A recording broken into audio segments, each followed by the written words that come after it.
वे 3 शब्द, क्या आरोही को अपना हमसफर बना पाएगा आदित्य? ये शब्द जितना छोटा है बोलने में उतना ही बड़ा। आइए जानते हैं क्या है इसके पीछे की हकीकत। I love you. दिवाली की उस रात कुछ ऐसा हुआ कि जितना शोर घर से के बाहर मच रहा था उतना ही शोर मेरे मन में भी मच रहा था। मुझे आज खुद पर यकीन नहीं हो रहा था कि मैं वही आदित्य हूँ जो कल था। कल तक तो सब ठीक था, फिर आज क्यों मुझे कुछ अच्छा नहीं लग रहा था। आज मैं अपनी ही नजरों में गुनहगार हो गया था। किसी ने सही कहा है, आप दूसरों की नजर में दोषी होकर जी सकते हैं लेकिन अपनी नजर में गिर कर कभी नहीं जी सकते। मुझे आज भी आरोही से उतना ही प्यार था जितना कल था, लेकिन मैंने फिर भी उसका दिल तोड़ दिया। मैं आज बहुत बड़ी कसमकस से गुजर रहा हूँ। मुझे समझ नहीं आ रहा है कि मैं क्या करूँ। मैं गलत नहीं हूँ, फिर भी खुद को गुनहगार मान रहा हूँ। क्या दिल सचमुच दिमाग पर हावी हो जाता है? प्यार की शुरुआत जितनी खूबसूरत होती है उसका अंत उतना ही डरावना होता है। मैं आरोही से 2 साल पहले मिला था। क्यों मिला था इसका जब मेरे पास जवाब नहीं है, क्योंकि उसे मिलने की कोई वजह मेरे पास थी ही नहीं। जहाँ तक सवाल है कैसा मिला था, तो इसका जवाब भी बड़ा अजीब है। मैं एटीएम से पैसे निकाल रहा था। उसके हाथ में पहले से इतना सारा सामान था कि उसको पता ही नहीं चला कि कब उसका एक बैग वहीं रह गया। मैंने फिर उसको एक्सक्यूज मी कहकर पुकारा और कहा, आपका एक बैग वहीं रह गया था। बस यहाँ हुई थी हमारी पहली मुलाकात। अपने बैग को सही सलामत देखकर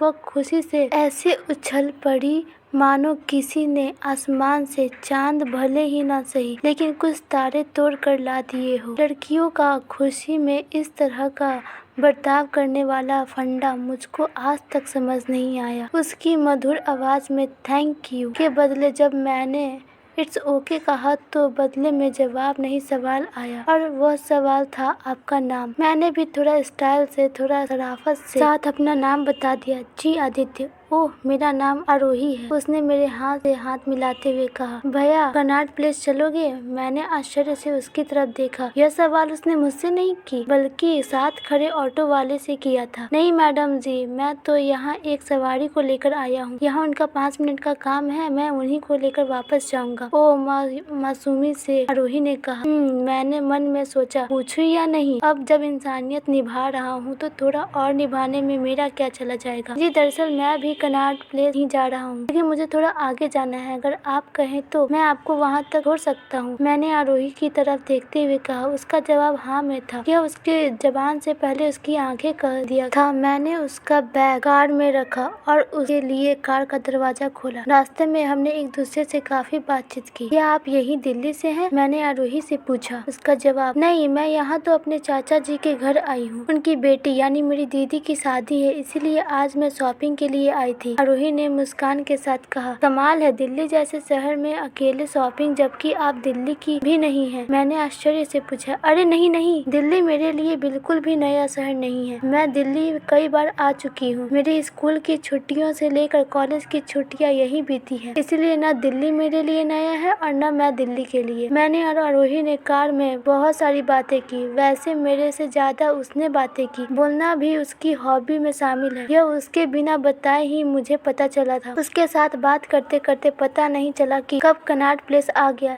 थैंक यू सो मच, आरोही ने कृतज्ञता व्यक्त करते हुए कहा। प्लीज यार, मैंने कोई बड़ा काम नहीं किया। मैं यहाँ तक तो आ ही रहा था तो सोचा आप भी वहाँ तक जा ही रही हो तो क्यों ना लिफ्ट दे दूं। और आपके साथ तो बात करते हुए रास्ते का पता ही नहीं चला कि कब कनॉट प्लेस आ गया। मैंने उसकी तरफ देखते हुए कहा, चलिए मुझे भी दिल्ली में एक नए दोस्त मिला। आरोही ने कहा, अच्छा अगर हम अब दोस्त बन ही गए हैं तो मेरी अपनी इस नई दोस्त से कब और कैसे बात हो पाएगी? मैंने आरोही की तरफ देखते हुए पूछा। वह कुछ देर के लिए शांत हो गई। उसने फिर कहा, अच्छा आप मुझे अपना नंबर दे दो, मैं आपको फोन करूंगी। मैंने उसे अपना नंबर दे दिया। आरोही ने मेरा नंबर अपने मोबाइल में सेव कर लिया और बाय कहकर चली गई। मुझे खुद पर गुस्सा आ रहा था कि मैं भी तो आरोही से उसका नंबर ले सकता था। अगर उसने फोन नहीं किया तो चलो कोई बात नहीं, मैंने स्वयं को संभावना दी। उस दिन मेरे पास जो भी फोन आ रहा था मुझे लग रहा था कि यह आरोही का होगा, लेकिन किसी और की आवाज सुनकर मुझे बहुत झुंझलाहट हो रही थी। मुझे लगा कि आरोही सचमुच भूल गई है। वैसे भी किसी अनजान शख्स को कोई क्यों याद रखेगा, और अगर उसे सचमुच मुझसे बात करनी होती तो वह मुझे भी अपना नंबर दे सकती थी। अगले दिन सुबह जब मैं ऑफिस के लिए तैयार हो रहा था तो अचानक मेरे मोबाइल पर मैसेज आया, hello I am Aarohi. Message देखकर मेरी खुशी का तो ठिकाना ही नहीं रहा। मुझे यकीन नहीं हो रहा था कि उसने मुझे मैसेज किया है। मैंने तुरंत उसे मैसेज का जवाब दिया तो आखिर आ ही गई याद अपने इस नए दोस्त की। उधर से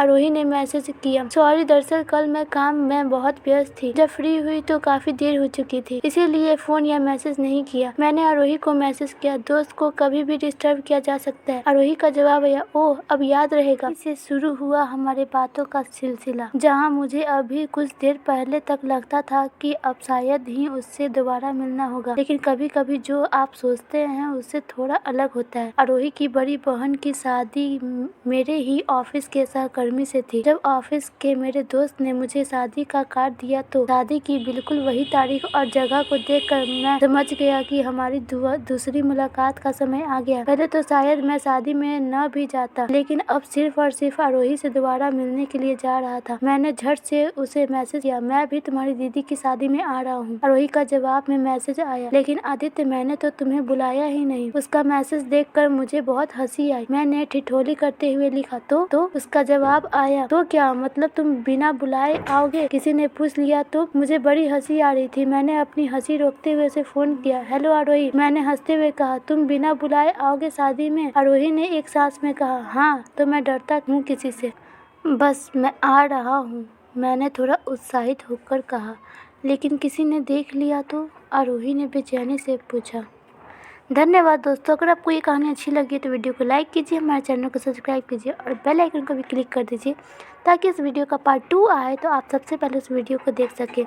और क्या आप कमेंट में बताइए कि क्या आपने कभी किसी को ये 3 मैजिकल वर्ड, ये शब्द 3, ये छोटा शब्द बोला है? अगर नहीं बोला है तो आप बोले किसी को, क्योंकि ये वर्ड जितना छोटा है बोलने में उतना ही हिचकिचाहट होती है। अगर सामने वाला लड़का या फिर लड़की कोई भी हो, अगर बोले तो प्लीज़ उसका रिप्लाई ज़रूर देना, क्योंकि